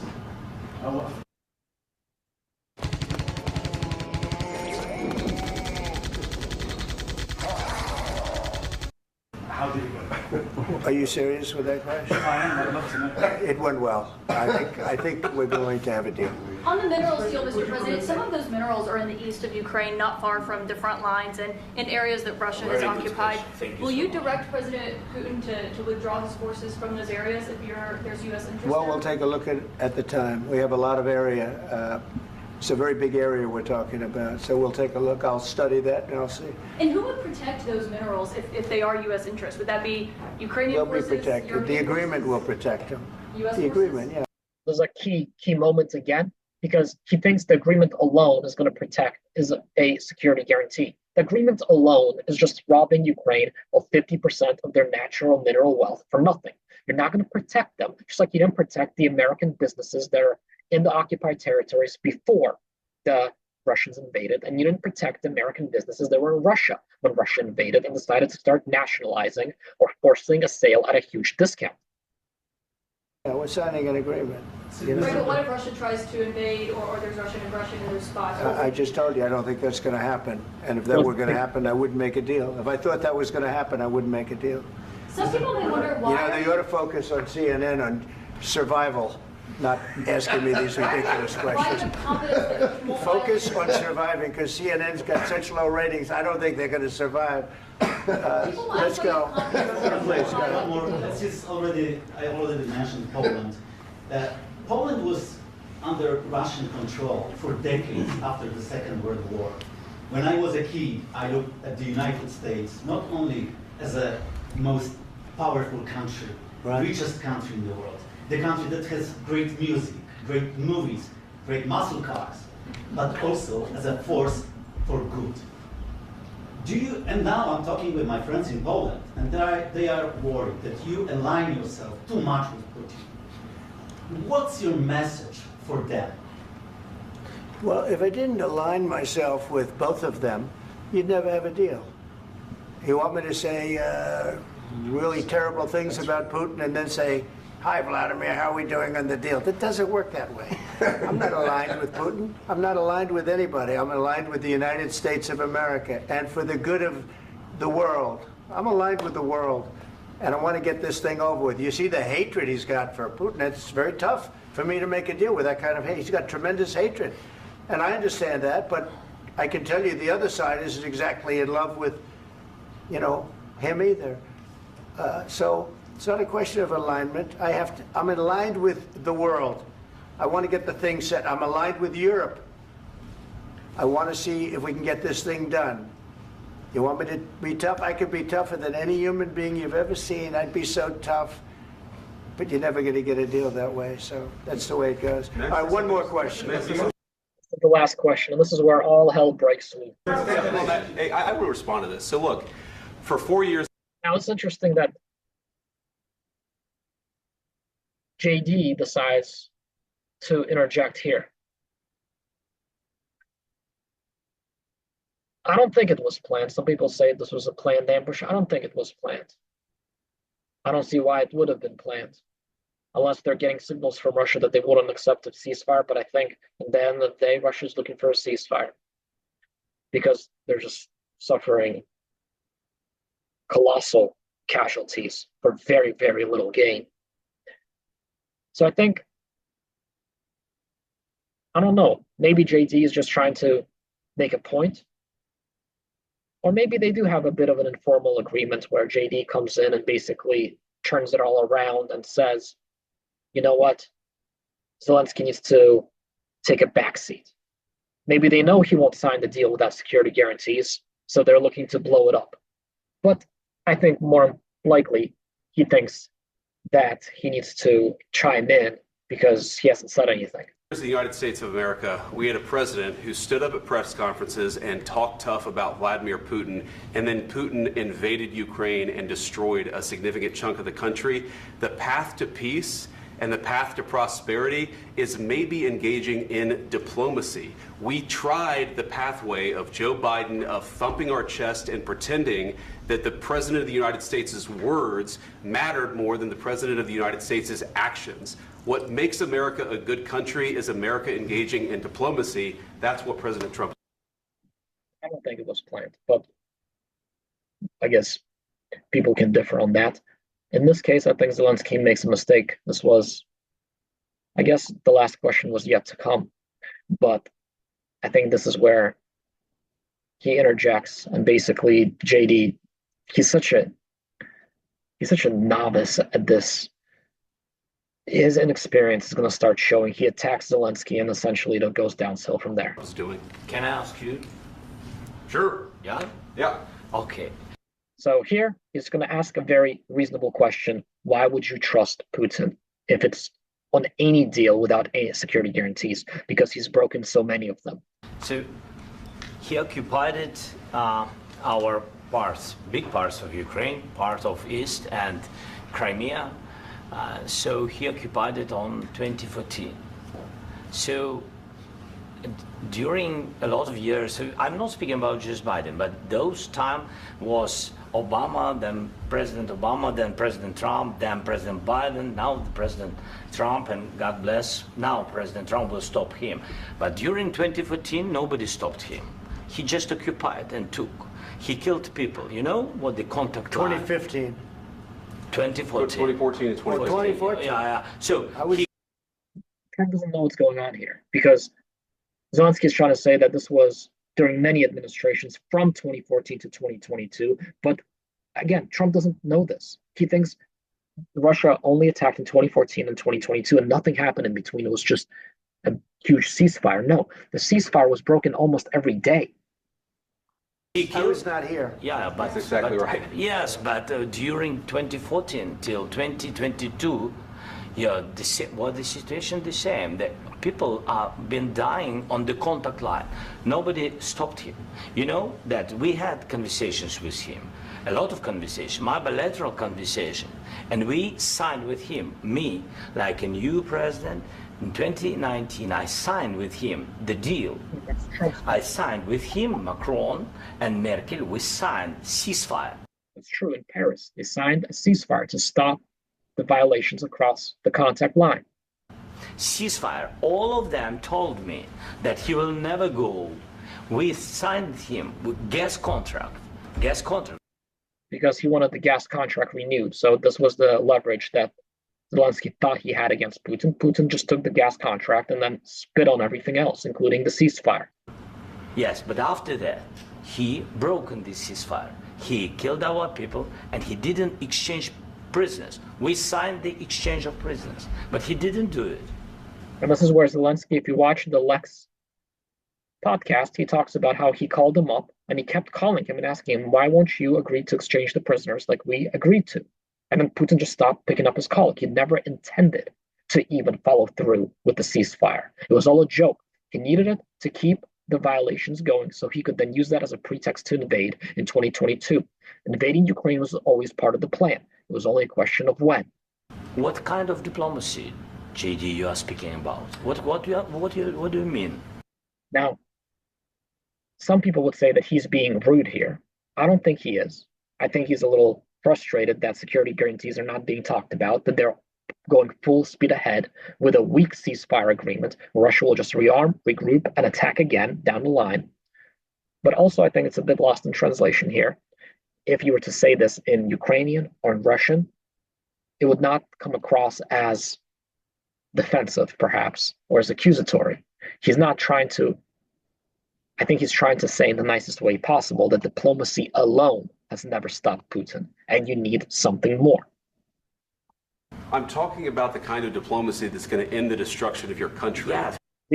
And now JD is going on full attack mode because now and you can see their body posture. Zelensky is basically now trying to say, I'm not going to agree that he's destroying our country. We're standing strong. We fended off the Russians pretty well for the last 3 years. Don't give me that, JD. By the way, they have a horrible relationship. I mean, Trump and Zelensky have a much better relationship than JD and Zelensky. They hate each other because Zelensky has been spreading literally pro-Kremlin propaganda for many, many years now, or at least since the start of the invasion. He's literally said he doesn't care what happens to Ukraine. I quote you, one way or another. And before he became the VP, he would spread propaganda left and right about how, for example, just literally whatever came out of the Kremlin's mouth, he would spread. I know because I kept trying to tell him on X or Twitter or whatever you call it, try to bring up his fallacies and correct them, and he would just keep going. He was one of the worst. Anybody who's followed the Ukraine contact knew that he was the worst VP pick by far. But Mr. President, with respect, I think it's disrespectful for you to come into the Oval Office. That's him. So up until now, you can see Trump's face is starting to change because he understands that now they're going to get into a back and forth and there's not much he can do about it. Trump, again, this is largely on him for his stupid deals about the minerals. But in this case, his attack dog, or should I say his lapdog, is basically now saying that it's disrespectful for you to come here and say that. Now the gloves are off. It's hard not to take that personally. Office try to litigate this in front of the American media. Right now, you got litigate in front of the American media because they've been having this exact discussion behind the scenes, but they can't agree. Zelensky wants guarantees, and it's unclear whether he'll sign the agreements without them. He wants stronger guarantees. They're unwilling to provide them. You guys are going around and forcing conscripts to the front lines. That's how wars work. You have a draft, like America had a draft in World War II and World War I, Vietnam War and Korean War. Every country does it, especially if it's a country being invaded. Name me a country that did not have a draft when invaded. Why are you talking about? It's because you have manpower problems. You should be thanking the president for trying to bring it into this conflict. Have you ever been to Ukraine that you say what problems we have? I have been. He was about to say I've been to Ukraine or been somewhere else, but he realized he hasn't been anywhere, so he's going to change that real quick. Come once. I've actually watched and seen the stories, and I know what happens is you bring people. Look, he's going to attack him now. The guy tells him to come to Ukraine. Makes sense, right? And he's going to attack him for it and say that it's a propaganda tool. You bring them on a propaganda tour, Mr. President. Do you disagree that you've had problems bringing people into your military? And do you think that it's respectful to come to the Oval Office of the United States of America and attack the... It's the second time he's called him being rude. Zelensky's the guest here. Administration that is trying to prevent the destruction of your country? A lot of questions. Let's start from the beginning. Sure. First of all, during the war, a lot of people tell us, you finally explained trading to me in a way that I could understand. And then they start seeing profits. Everybody has problems, even you, but you have nice ocean. And saying that every country has problems. Yes, we have problems. You have problems. Don't feel now, but you will feel. What he's trying to say here is that, yes, you have a huge ocean between you and Ukraine, but if Russia continues to attack and go into the NATO countries, you're going to feel it too, because you're going to be forced to respond. Now, Trump, at this point, notice he's been eerily quiet. He realizes that the spotlight is not on him. He realizes that his VP is being tougher on Zelensky than he is. He can't have that. He's the biggest narcissist in the world. And so he's going to all of a sudden do a complete 180 and start attacking Zelensky because, God forbid, his VP overshadows him. Fusion. God bless. You don't know that. God bless. God bless. You will not have a war. Don't tell us what we're going to feel. What is he even saying? Don't tell us how we're going to feel.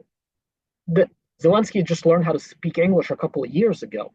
He's not perfect with words. He's trying to say that you're going to feel the war if Russia runs over Ukraine and looks to continue to expanding. We're trying to solve a problem. Don't tell us what we're going to feel. I'm not telling you. Because you're in no position to dictate that. That's Remember exactly this. what you're You're in no position. Is he being rude right now, Zelensky? No, he's not. You know who's being rude? The hosts of this country. He's in a war. Where 20% of his homeland is lost. I'd like to know from Trump what 20% of the American territory you'd give up for the sake of peace with no security guarantees if your allies decided to cut off aid, or they threatened to cut off aid unless America gave up 50% of their natural resources. To dictate what we're going to feel. We're going to feel very good. I'm not even going to get into the fact that it's a moral obligation for the United States to help Ukraine. Who took away Ukraine's nukes in return for security assurances? What are security assurances? At the very least, security assurances would mean arms supplies, would it not? Not asking for 50% of the wealth. I didn't see that in the Budapest memorandum. So, at the you know what it definitely didn't mean? Voting against the Ukraine at the UN resolution that's condemning the Russian invasion. Thirdly, that was not a security assurance, was it? We're going to feel very good and very strong. You will feel influence. You're right now not in a very good position. What he means is you will feel the pressure. You will feel the pressure if Russia continues its expansion. Of course they will feel the pressure. You've allowed yourself to be in a very bad position, and he happens to be right about it. From the very beginning of the war. You're not in a good position. You don't have the cards right now. See, now Trump is just going off because he needs to be the tough guy here. With us, you start having cards. Right now, you don't. You're playing cards. You're playing cards. You're gambling with the lives of millions of people. You're gambling with World War III. Nobody knows what he's talking about. He doesn't. Right now, Russia is asking the United States to mine minerals in Russia. Does that sound like World War III to you? Russia is Putin literally just invited the United States and Trump to start partnering up on the excavation of minerals in Russia. Does that sound like World War III? You're gambling with World War III. And what you're doing is... Let's also be clear about that. If it's a precedent that that any invading country has nuclear weapons and just threatens to use them, implicitly as Russia has, or explicitly, quite frankly, as Russia has, and the world gives in and says, sure, we don't want World War III, just go ahead and take this nation. Every nation with nuclear weapons will start invading smaller neighbors and then just threaten to use nuclear weapons if anybody puts up any resistance. At some point, you got to take a stand and say, this is not okay. Is very disrespectful to the country, this country. That's back to you. Far more than a lot of people said they should have. Have you said thank you once? He said, I'm very respectful. He said thank you countless of times, JD, including, as I mentioned in the beginning of this meeting, twice. What are you talking about? Because JD Vance, quite frankly, he knows better. He knows better. He called Trump Hitler before he became his VP. Remember that? He called Trump Hitler multiple occasions. But now, of course, since he only cares about his political career, he's switched, and now he's his VP, and now he's continuing to say BS in order to just get some kind of, I don't know, some kind of play on the conservative podcasts. This entire meeting? No, in this entire meeting, you said thank you. You went to Pennsylvania and campaigned for the opposition. What's this about? Zelensky visited an ammunition factory in the fall of 2024. It was a mistake because the Republicans thought that it was going to help Kamala. I believe the Republicans were actually invited to that. They just declined. So he's going to make an outright lie right now. But if they didn't, Zelensky he was trying to definitely not get himself involved in American politics. He's always been dragged into it, and he's done a pretty good job of staying out. Just like during the impeachment of Donald Trump over that phone call. He never said that Trump leaned on him, even though he clearly did. In fact, that's the relationship from the very beginning. Trump tries to lean on Zelensky. Zelensky doesn't give in to it. And then Trump gets upset and gets in trouble. In October, offer some words of appreciation for the United States of America and the president who's trying to save your country. Please, you think that if you will speak very loudly about the war, you can... He's not speaking loudly. He's not speaking loudly. Your country's in big trouble. Now, Trump, again, feels he's being overshadowed by his VP. Was this planned? I don't think so, but I can understand why some people think it was. Wait a minute. No. You've done a lot of talking. Your country is in big trouble. Who's being rude right now? Who is being rude right now? I know. You're not winning. You're not winning this. You have a damn good chance of coming... How are you going to tell a country in the middle of a war that's supposed to be your ally or supposed to be a friendly nation that you're not winning this? When they've held off the Russian invasion for 3 years, when they were supposed to capitulate in 2 weeks, according to U.S. estimates. When the U.S. was telling you to run, and Zelensky quipped, I don't need a ride, I need ammunition. Okay because of Mr. us. President, we are staying in our country, staying strong from the very beginning of the war. We've been alone, and we are thankful. I said thanks you haven't in been this alone. cabinet. You haven't been alone. In this cabinet. We gave you, through this stupid president, 300... He now is blaming his predecessor. He's calling the previous president stupid in front of an international audience. That's not rude, right? Of course it's rude. He's the rudest leader in the history of modern America and Western civilization. It's not even close. $50 billion. We gave you military equipment, and you men are brave, but they had to use our military. If you didn't have our military equipment, if you didn't have our... See, he's saying, I'm your guest. You invited me to speak. I'm sharing my thoughts. And you're going off on me because this is disrespectful. What Trump and JD are doing. They are the ones who are being military equipment. This war would have been over in 2 weeks. In 3 days. I heard it from Putin. In 3 days. This is something maybe new. Less. In 2 weeks. Of course, yes. It's going to be a very hard thing to do business like this. Again, just say thank you. I said... Look at that. JD, why is he interjecting? I don't know if it was planned or not. I don't think it was because I think it makes Trump look bad. And God forbid that ever happens. I think JD is just taking it on himself to basically what he thinks is making sure that he doesn't get any security guarantees because he keeps pushing for security guarantees. And in this case, they're going to have this out of the except that there are disagreements, and let's go litigate those disagreements rather than trying to fight it out in the American media when you're wrong. We know that you're wrong. But you see, I think it's good for the American people to see what's going on. I understand, sir. I think it's very important. That's why I kept this going so long. He feels you have to be thankful. You have to read between the lines. Trump feels like this is falling apart, and he looks bad. He looks bad. So at this point, he's saying, I got to pick a side.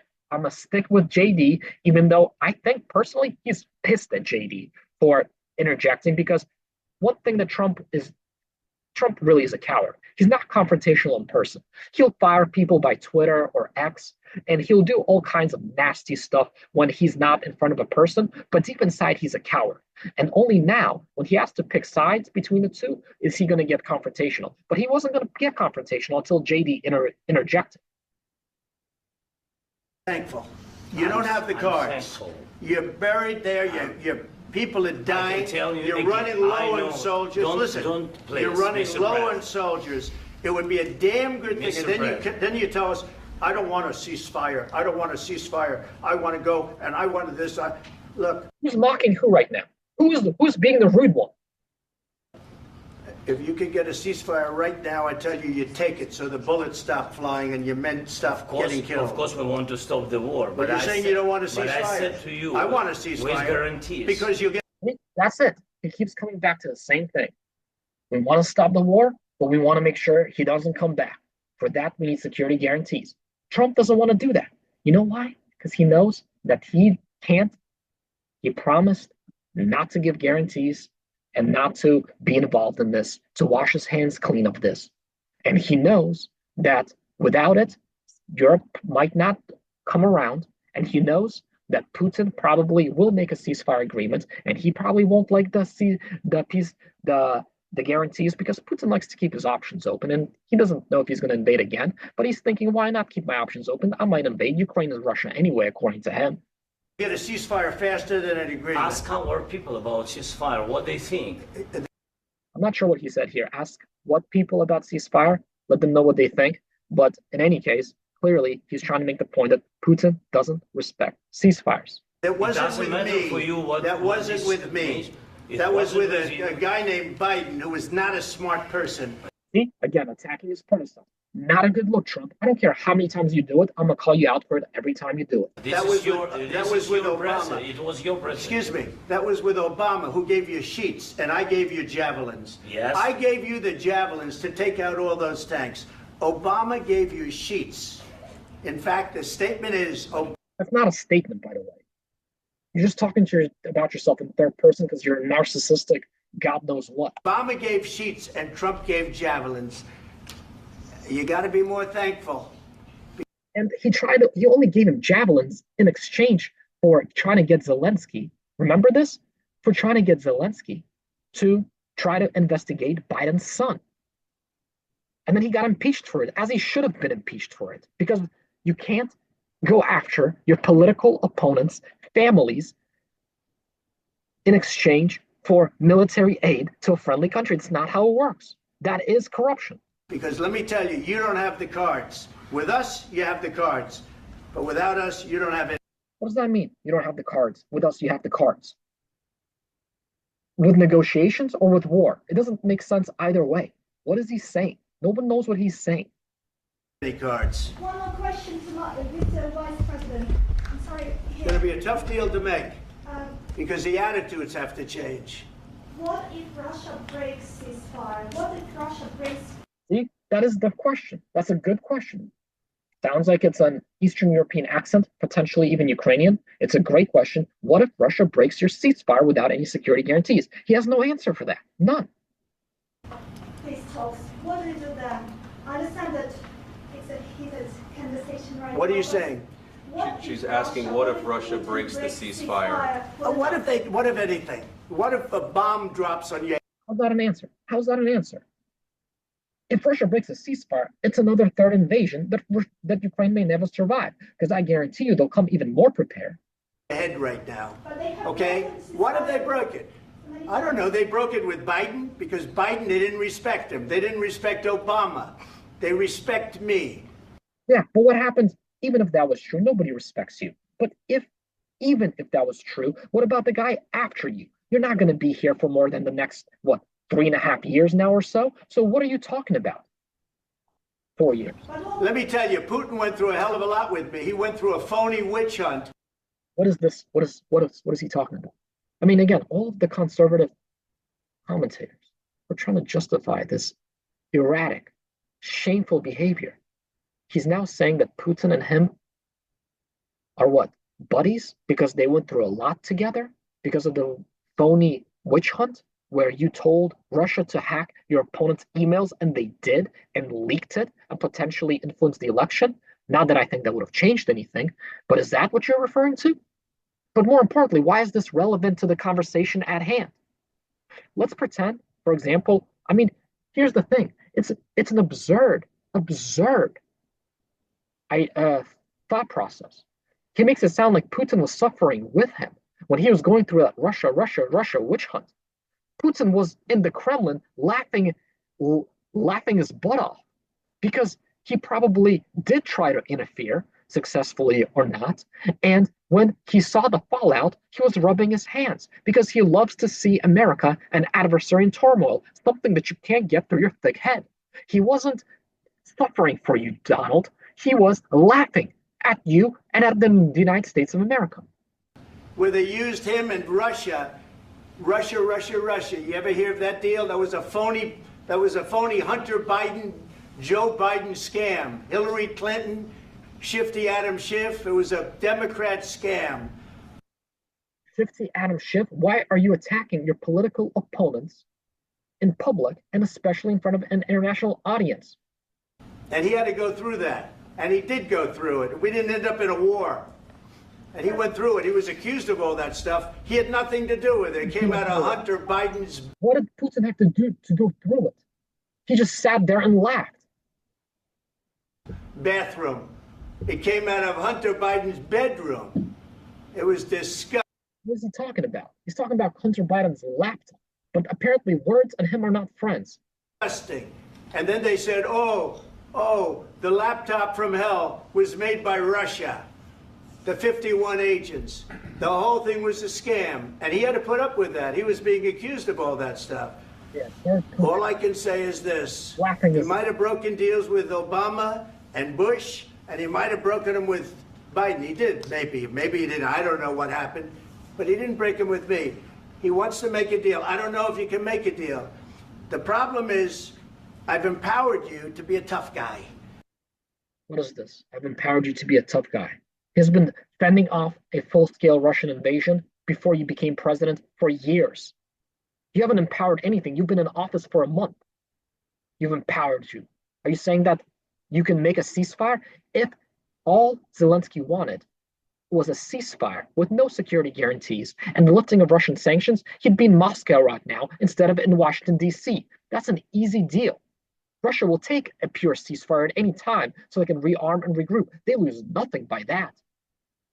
It's not like they're happy gaining a foreign field there that it costs them dozens of lives every day or every other day or so. So yes, they need a bit of a reset. But he's here because he's hoping you can make a ceasefire that's going to be a little bit more robust. That's not going to involve Russia coming back a few years down the line. That has security guarantees, which is why he keeps talking about them, you fool. And I don't think you'd be a tough guy without the United States. And your people are very brave. But you're either going to make a deal or we're out. And if we're out, you'll fight it out. I don't think it's going to be pretty.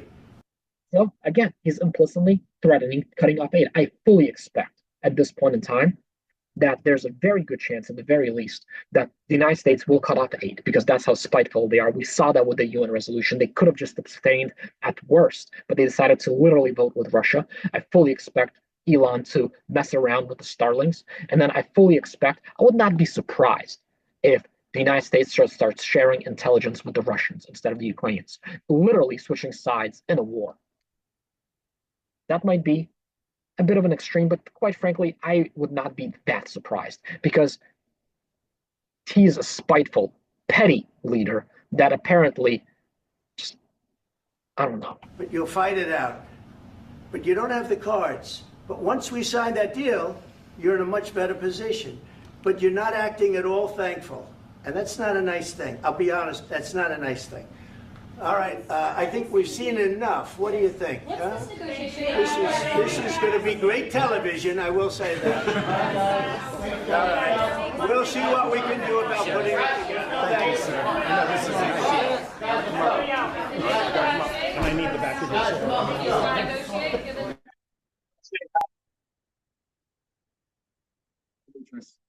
I don't know if this video is bad, let me just say, but where do I really think this is going to go? Do I think that the United States might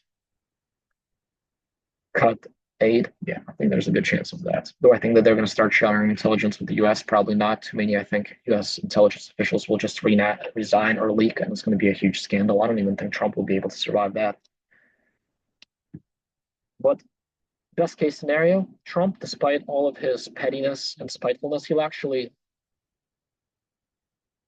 put a lot of stuff aside if it's in his best interest to do so. And getting a deal, even if it's the minerals deal or a ceasefire deal, whatever you want to call it, is in his best interest, because then he is seen as a peacemaker and he looks good in front of the cameras, which is all he cares about. So he might very well actually, I wouldn't be surprised if in a week or two Zelensky is back in DC and they sign some kind of deal. I'm hoping that Zelensky, though, it's a very difficult situation, isn't it? But I'm hoping that he stands the ground a little bit, because I do think that, well, Trump is not a very good negotiator. I think that sooner or later he doesn't really care what the details are and he'll agree to put something in. JD, I think, actually is a tougher negotiator, which is why he's the one who's speaking up. But hopefully they'll commit to some kind of guarantees. Best case scenarios is they'll commit to the backstop that the French and the British and some other nations have troops in Ukraine. The United States acts as a backstop. There's a ceasefire, and hopefully Trump doesn't relieve Russia of all sanctions. Worst case scenario, the U.S. aid gets cut completely, including a lot of stuff like Starlink or intelligence sharing. That is also very possible. And Ukraine is on its own with just EU backing. We don't know how that's going to go. I have a feeling it's going to go okay, because Russia is also running out of ammunition. And quite frankly, the North Korean stuff just sucks. So I also think they're looking to sign a deal. And then it'll be the Europeans, Ukraine, and Russia who are meeting and actually negotiating and trying to figure out what's going to work and what isn't.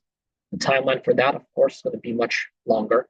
And maybe by the end of 2025, they'll figure something out. So it is Zelensky.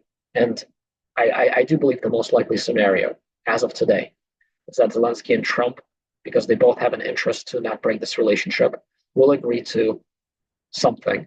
Hopefully, some security guarantees will be involved. That Trump will probably give Russia everything they ask for and more. But hopefully, the security guarantees will stay, because that is a sticking point for Zelensky and the Europeans to a lesser extent. And there will be a ceasefire with security guarantees, which is really, at this point, what I think Zelensky cares about the most. Yes, he'd like the sanctions to be also in place, but there's not much that can be done there. The other problem, of course, that Ukraine controls a chunk of Russian territory in Kursk, and how that's going to be dealt with is anybody's guess. Russians are saying they won't trade it in. I have a feeling they will, but I think the Ukrainians are going to exact a high price for that, and what price that will be is hard to say. All right, stop here.